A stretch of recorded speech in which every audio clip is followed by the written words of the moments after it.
you, and welcome back to Pond House Garden. Today is a really exciting day. We have decided that we are going to build some Christmas trees for the backyard. So today we came down, this morning, we've come down to the machine shop in order to build those trees. It could take a couple days of playing around with the rebar and the metal and making it work. So this could happen over a couple videos, or we might do really well today and it could happen all in this one video. Fingers crossed. My fingers are crossed in here. Anyway, it has been snowing like crazy over the last 4 days, I guess. Tuesday came in, snow and ice for us. We are located here on Vancouver Island, British Columbia, Canada. Wednesday, super snowy, super slushy, super icy. The driving was not good on Wednesday. Thursday was okay again, but a light dusting of snow overnight. Friday, yesterday, more snow. Oh my goodness. But I just stayed at home and enjoyed the hot tub, honestly. I let the snow fall down on me while I was in the warmth of the water. And then today, so far, so good. It's supposed to warm up for us. We're only actually at about -3, which isn't too bad. They were predicting -7 for us, so I'm pretty happy. It's supposed to get to +3, and the sun is supposed to shine this afternoon. So that will be great, because this afternoon I have to race home and shake all the snow and ice off of all the bushes and trees in my garden before the ice comes or the freezing comes and the branches start to snap. Anywho, so it was really snowy when we left the house. Snow all over our area still, all over the ground. But as we progressed down the highway and finally into the industrial park where the machine shop is located, the drive wasn't bad at all. When it was snowing over the last 4 days, I have a little pumpkin patch area in my garden, and I like to refer to it as Halloween land.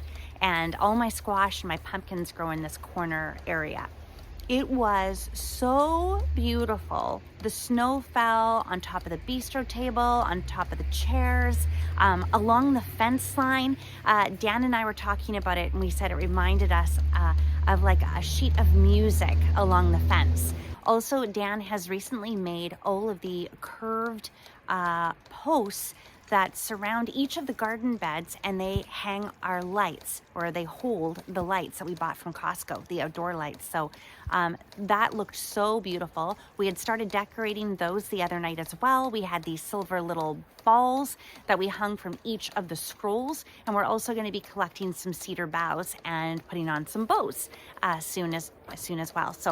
So things are coming, wrapping up like Christmas in the backyard, but I think that these trees that we're building today are going to be so awesome in the pumpkin patch. So I will take you into the machine shop now, and we will see what Dan is up to.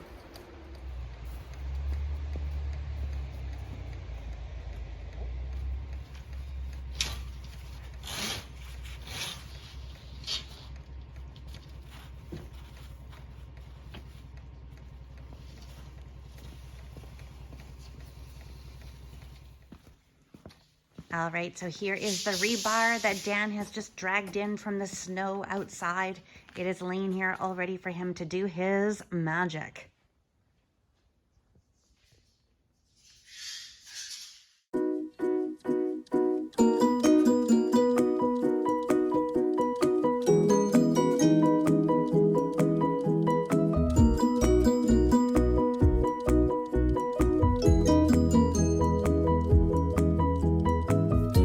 All right, first step is done. Dan has drawn the template on the ground here. And Dan, what are we doing next? We're going to measure all the segments and do a calculation on what material we're going to need to complete which size we're going to make.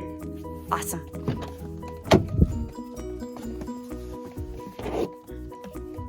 We're all about safety here. Had to get Dan's safety glasses from the truck.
Okay, I'm back. So we have put all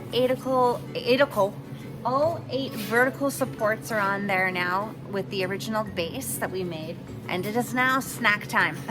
We're gonna go and get a coffee, warm up a little bit, and get some food in our bellies to continue with the project. Most likely needing a middle support to go there. Yeah. Middle ring. But it's looking good.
So that is the post.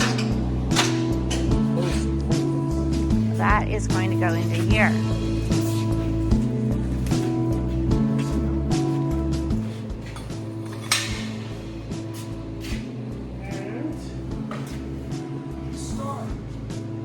Ooh, that's the bottom.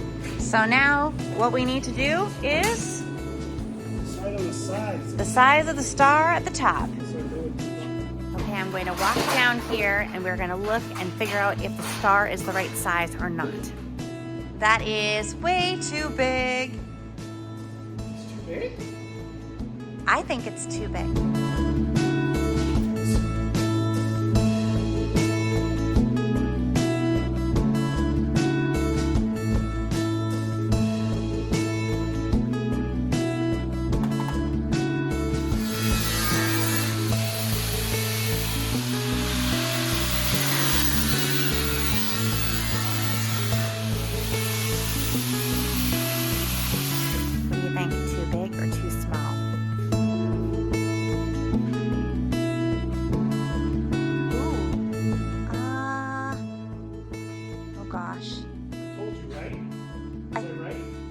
I think I like it. All right, the 10-foot is done. We are now working on an 8-foot.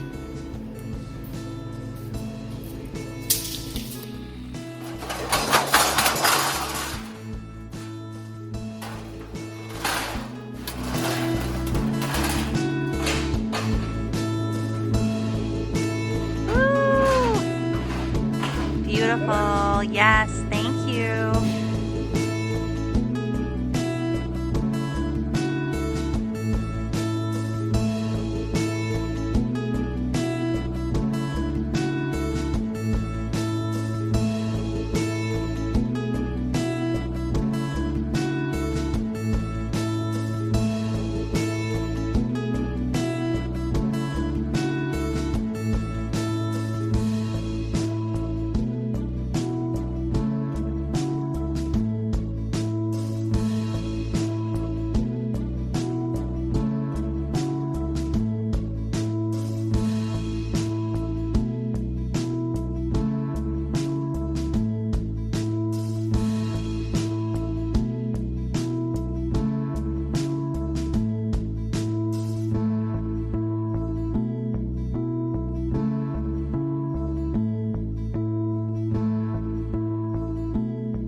have these trees now up in the front yard.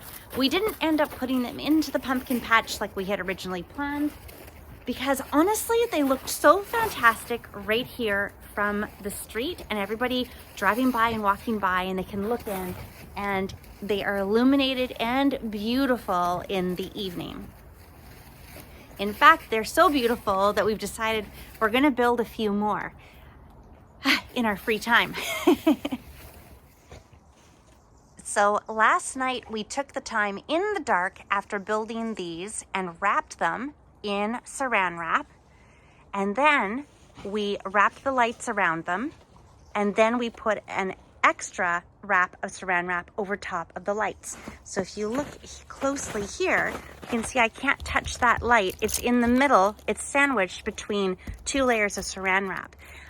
This actually creates quite a shimmering type effect, a frosty kind of look in the evening time.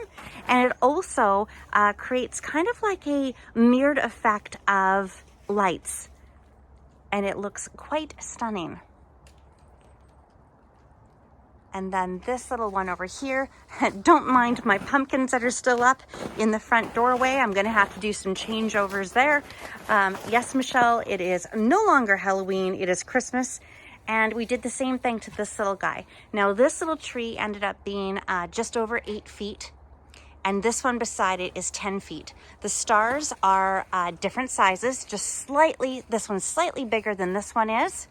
But they are made to the size that best suits the overall width of the tree. Now, when we were actually wrapping the saran wrap around, you can see that we put an extra support, a round ring. This one has a round ring at the bottom and a round ring halfway up. This one does not. So when we wrapped the saran wrap around it, it actually squeezed it and gave it quite this narrowing effect at the top. But you know what? I like it. I like it. Whereas this one, as you can see, it started to squeeze at the top there. So Dan wants to correct that and put an extra ring in so that it is the same, kind of keeps with that same width. Not width, but tapering the whole way up rather than it going really, really narrow at the top the way it is. I wouldn't mind a couple more bulky ones and a couple more of the slender ones, but I can see our little neighbor walking through among a grove of trees in the front yard. I think that would look so sweet. And then we're gonna have to do something about these extension cords as well. They are not meant for outdoors, so we just kind of quickly put them together yesterday. Oh, there's Oz. Having fun in the snow, bud. Yep, it is a good day. So we will tend to the extension cords. I will clean up and decorate the front door here. And then I have a few more automated things that I want to put out in the front yard over the next couple days. So overall, I am really, really happy with how these first 2 trees have turned out. I had a teeny tiny idea and Dan just took it and ran with it. And for that, I am super, super grateful. Thank you so much for making my dreams become a reality, because sometimes I just have a cup of coffee and come up with this idea and I think, no, it's too much work. And he just makes it happen. Remember, if you like what you saw in this video, give me a big thumbs up. And remember, you can always subscribe for free and you'll be alerted to the very next video that comes out on the channel. There will be a few more like this. We're going to be adding a few more things to the front yard, and tulips are next this week for sure. Remember, your dreams can become a reality just like ours have. All you have to do is take that very first step. And it might be getting a few ideas from walking up and down the streets in your neighborhood and seeing what they're making for front yard displays for Christmas or for garlands or wreaths on the front door. Have a great day.